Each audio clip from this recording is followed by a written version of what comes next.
والذین آمنوا اشد حبا للہ۔ اعوذ باللہ من الشیطان الرجیم، بسم اللہ الرحمن الرحیم۔ آمنت باللہ ورسولہ هو الاول والآخر والظاہر والباطن وهو علی کل شیء علیم۔ رب اشرح لی صدری ویسر لی امری واحلل عقدۃ من لسانی یفقہوا قولی۔ معزز ناظرین، بھائیوں بہنوں بزرگوں، السلام علیکم۔ سلسلہ دجالی فتنوں کے حوالے سے جیسا کہ میں آلریڈی کافی ساری ویڈیوز جو ہیں وہ پوسٹ کر چکا ہوں اور بہت سارے دجالی فتنے جتنے بھی ہیں ان کو ایکسپوز کر چکا ہوں، اور ان میں ہمیشہ کی طرح آج پھر آپ کو بتاؤں گا کہ جو سر فہرست اس ٹائم سب سے بڑا دجالی فتنہ جو کہ امت کو گمراہ کر رہا ہے وہ ہے حسن اللہ یاری، جو کہ امریکہ میں بیٹھا ہوا ہے، اور اس کے عالموں کا اس کے بارے میں خیال یہ ہے کہ وہ MI6 کا ایجنٹ ہے، کسی پراپوگنڈے کے تحت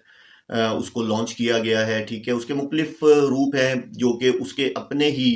علماء جو ہیں، جو بڑے بڑے پاکستان میں جید علماء ہیں اہل تشیعوں کے، وہ بتاتے ہیں۔ ٹھیک ہے، اسی طرح ایک اور فتنہ جو کہ آصف رضا علوی جو کہ وہ بھی لانچ کیا گیا، اس کے بعد اس کو جب اس نے وہ خرافات جو تھیں اس نے بولنا شروع کی تو وہ اریسٹ ہو گیا، اور اریسٹ ہونے کے بعد اس کو پھر کس طریقے سے ملک سے باہر نکال دیا گیا اور وہ فرار ہو گیا۔ اسی طرح کیونکہ شیعہ تو ایک مذہب ہے، اہل تفرقات میں سے بھی میں کئیوں کو بے نقاب کر چکا ہوں، جس میں مولانا طارق جمیل جو ہے وہ سر فہرست ہے، اور مولانا طارق جمیل کے علاوہ بھی یعنی کہ 2-3 اور ہیں جن کو میں یعنی کہ ایکسپوز کر چکا ہوں۔ تو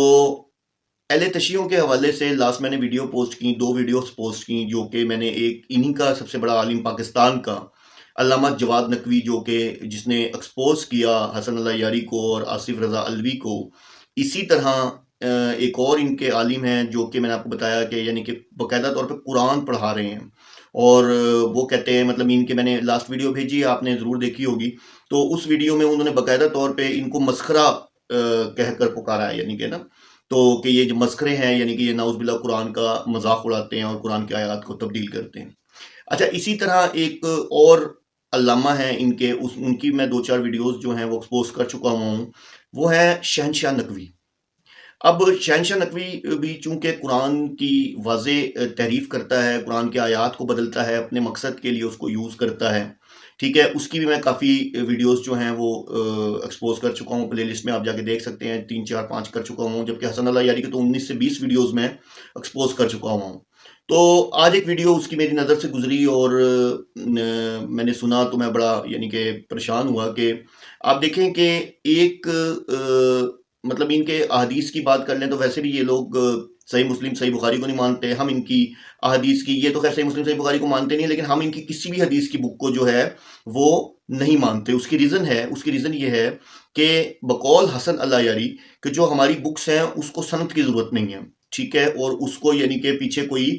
راویوں کی ضرورت نہیں ہے، ٹھیک ہے، وہ ڈائریکٹ جو ہے اہل بیت سے وہ ہیں۔ تو کہنے کا مطلب ہے کہ من گھڑت بے بنیاد احادیث، جیسا کہ میں نے آپ کو اس دن بتایا تھا کہ حسن اللہ یاری نے کہا کہ جی کربلا کا ذکر قرآن میں ہے، بھئی کربلا کا ذکر قرآن میں کیسے آ گیا، کہاں سے ثابت کرے گا؟ پتہ چلا وہ بحرانی کی ایک کوئی تفسیر ہے، کوئی ان کا اشیاء تھا اس نے لکھی، اور اس تفسیر کے اندر بھی ترجمہ چھوڑ کے تفسیر چھوڑ کے کوئی حدیث، وہ بھی حدیث فیک، کوئی اس کا وہ نہیں تھا ریفرنس، کوئی کچھ نہیں تھا، تو وہ 12ویں امام سے ملتا ہے، مطلب چھوڑنے کی بھی کوئی انتہا ہوتی ہے۔ اور پھر سب سے بڑا گناہ والی بات کہ جو انہوں نے سب سے بڑا بلینڈر مارا وہ یہ مارا کہ حروف مقطعات سورہ مریم کی آیت نمبر 1 کو اس نے، جس کا نام حسن اللہ یاری ہے، اس نے وہاں سے ثابت کیا کہ جی یہ جو حروف مقطعات ہیں ان کے جو الفاظ ہیں ان کا میننگ یہ بنتا ہے، اس نے اپنی مرضی کے مطابق اس کا میننگ بتایا۔ تو استغفر اللہ معاذ اللہ۔ تو آج جو ویڈیو میری نظر سے گزری وہ شہنشاہ نقوی کی ہے، جس میں وہ بتا رہا ہے کہ ابو طالب جو ہیں ان کی وہ شان بتا رہا ہے ابو طالب کی نا، تو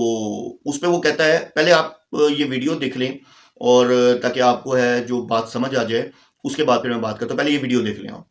ابو طالب اس ہادی کو کہتے ہیں، اس حجت خدا کو کہتے ہیں۔ سنگین جملہ کہوں عزیزو، اگر مجھ سے کوئی کہے نا کہ اب تک جتنا مطالعہ حضرت ابراہیم پر ہے اس کی روشنی میں ایک جملہ ابو طالب کی عظمت میں کہہ دو، تو وہ میں ایک جملہ آپ کو پہلے کہہ دیتا ہوں، اور وہ ایک جملہ یہ ہے کہ اگر ابو طالب علیہ السلام کو ڈھونڈنا ہے نا تو ابو طالب صف انبیاء میں ملتے ہیں۔ مولا علی فرما رہے ہیں یحشر ابو طالب یوم القیامہ، میرے بابا ابو طالب کو قیامت کے دن لایا جائے گا بسیمائل انبیاء وذل ملوک، انبیاء کی شکل میں بادشاہوں کے حشم کے ساتھ۔ جب محشر میں آمد ابو طالب ہوگی تو بادشاہوں کے حشم کے ساتھ آئیں گے اور انبیاء کی صف میں کھڑے کیے جائیں گے۔ اتنا اس روایت کو بیان کریں کہ کلمہ ڈھونڈنے والوں کو ڈھونڈنا پڑ جائے۔ توجہ کر رہے ہیں؟ آپ تھوڑا بولتے رہیے گا، میں آج پہلی منزل پر ہوں۔ اب جیسا کہ آپ نے ویڈیو دیکھ لی، شارٹ کلپ تھا اور اس کے اندر انہوں نے ابو طالب کے بارے میں بتایا۔ اس میں نو ڈاؤٹ کہ سب سے زیادہ سپورٹ جو ہے نبی پاک صلی اللہ علیہ وسلم کو ابو طالب نے کی، ٹھیک ہے۔ لیکن دیکھیں جو ایک تلخ حقیقت ہے وہ تو یہ ہے کہ جب نبی پاک صلی اللہ علیہ وسلم ان کی وفات کا ٹائم قریب آیا تو نبی پاک صلی اللہ علیہ وسلم ان کے پاس آئے اور ان کے کان میں کہا کہ چچا جان آپ لا الہ کا اقرار کر لیں اور میں اللہ سے آپ کی سفارش کروں گا۔ تو اس ٹائم وہاں ابو جہل بھی کھڑا ہوا تھا اور ابو لہب بھی کھڑا ہوا تھا، تو انہوں نے کہا کہ بھئی ابو طالب کیا تو عبد المطلب کے دین سے پھر جائے گا؟ تو انہوں نے آخر اینڈ جب تیسری دفعہ نبی پاک صلی اللہ علیہ وسلم نے کہا تو انہوں نے انکار کر دیا۔ تو نبی پاک صلی اللہ علیہ وسلم بڑے رنجیدہ، ساتھ حضرت علی رضی اللہ تعالیٰ عنہ بڑے رنجیدہ آ رہے تھے، تو نبی پاک صلی اللہ علیہ وسلم دعا کی کہ اللہ میرے چچا جان کی مغفرت فرما۔ تب اللہ تعالیٰ نے وہی بھیجی کہ بھئی تم ایک کافر کے لیے مغفرت کی دعا نہیں مانگ سکتے۔ تو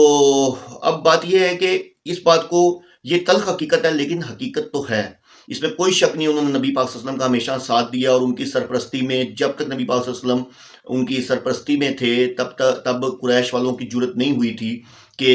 جو دوسرے تھے، یعنی کہ ان کی جرت نہیں ہوئی تھی کہ وہ کچھ کر پاتے۔ لیکن یہ جو شہنشاہ نقوی بات کر رہا ہے، یہ جو بات کر رہا ہے یہ انتہائی غلط بات کر رہا ہے۔ مطلب آپ دیکھ لیں کہ وہ یہ کہہ رہا ہے کہ جتنی میری ریسرچ ہے حضرت ابراہیم علیہ السلام پہ، اور کوئی اگر مجھے کہے کہ ابو طالب کے لیے ایک جملہ جو ہے آپ بتائیں، تو میں یہ کہوں گا کہ ابو طالب جو ہیں وہ انبیاء کی صف میں ہیں، یعنی کہ وہ انبیاء میں سے ہیں، اور میدان حشر میں جب ان کو لایا جائے گا تو بادشاہ کی اس میں لایا جائے گا، اور حضرت علی رضی اللہ عنہ نے فرمایا بقول ان کے کہ میرے والد صاحب کو بادشاہ کی اس میں لایا جائے گا، اور پھر لانے کے بعد ان کو انبیاء کے صف میں کھڑا کر دیا جائے گا۔ تو استغفر اللہ معاذ اللہ، یہ اپنی ہی کتابوں کی ان کی لکھی بھی باتیں ہیں، ایسا ہے نہیں، کیونکہ دیکھیں ایک انسان جو ہے، میں یہ نہیں کہتا، میں نے آپ کو کہا نا کہ ہماری اگر سمپتھی ہو بھی تو ہم یعنی کہ مطلب ان کا ساتھ اس لیے نہیں دے سکتے کیونکہ دیکھیں سمپتھی تو یوں ہے نا کہ انہوں نے نبی پاک صلی اللہ علیہ وسلم کا بہت ساتھ دیا، لیکن چونکہ انہوں نے اینڈ ٹائم تک اسلام قبول نہیں کیا اور عبد المطلب یعنی کہ جو اپنے آبا و اجداد کے دین پہ وہ قائم رہے۔ تو بہرحال بتانے کا مقصد یہ شہنشاہ نقوی کا میں آپ کو ایک چہرہ ایکسپوز کر کے دکھا رہا تھا، آپ کو اس کا غلط بیانیہ دکھا رہا تھا کہ وہ کتنا بڑا بلینڈر مار رہا ہے، یہ کتنی بڑی بات، اور وہ کہتا ہے کہ یہاں سے سلسلہ شروع ہو رہا ہے، یہ تو ابھی آج سٹارٹ ہے نا، میں نے سٹارٹ آپ کو بتایا، یعنی کہ اپنی طرف سے کچھ بھی آپ بول دیں گے، جو منہ میں آئے گا آپ کہہ دیں گے، ٹھیک ہے۔ آپ نعوذ باللہ آپ ایک جو کہ جس نے اینڈ میں اسلام قبول نہیں کیا، آپ اس کو انبیاء کی فہرست میں ملا رہے ہیں، کیسے ملا رہے ہیں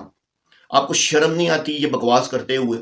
تو میں نے آپ کو جیسا کہ پہلے بتایا کہ یہ شیعہ مذہب سارا کا سارا جھوٹ پر کھڑا ہے، من گھڑت کہانیوں پہ کھڑا ہے، من گھڑت واقعات پہ کھڑا ہے، من گھڑت باتوں پہ کھڑا ہے، اور ان کے پاس کوئی دلیل نہیں ہے سوائے اپنے بکس کے۔ ان کے پاس تو قرآن سے بھی اگر کوئی بات ہو نا تو یہ دلیل اپنی بک سے ہی دیتے ہیں، یہ قرآن کے اوپر اپنی بکس کو سپیریئر سمجھتے ہیں، کیونکہ قرآن کو مانتے نہیں ہیں۔ حسن اللہ یاری کو دیکھ لیں، اس کے منہ کے الفاظ ہے کہ قرآن میں 87% تحریف ہے،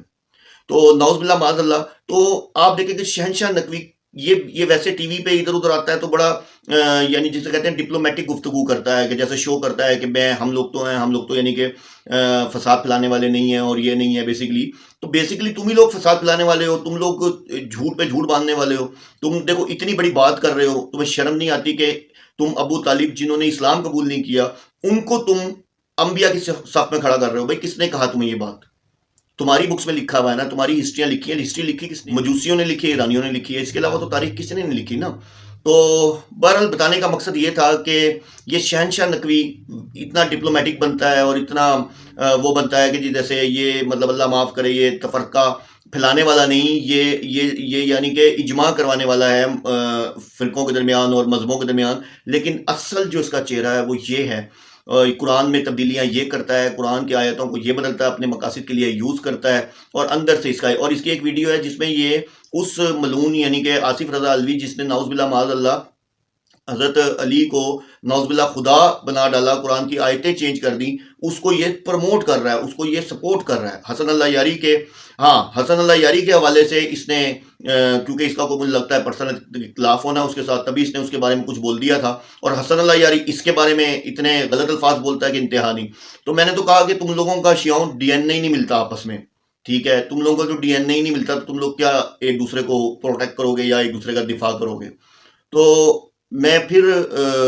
آپ کو بتاتا چلوں کہ جو آج ویڈیو میں نے ایکسپوز کیا اس میں شہنشاہ نقوی جو ہے وہ یعنی کہ نعوذ باللہ معاذ اللہ ایک انسان جس نے اسلام قبول نہیں کیا اس کو انبیاء کی صف میں کھڑا کر رہا ہے۔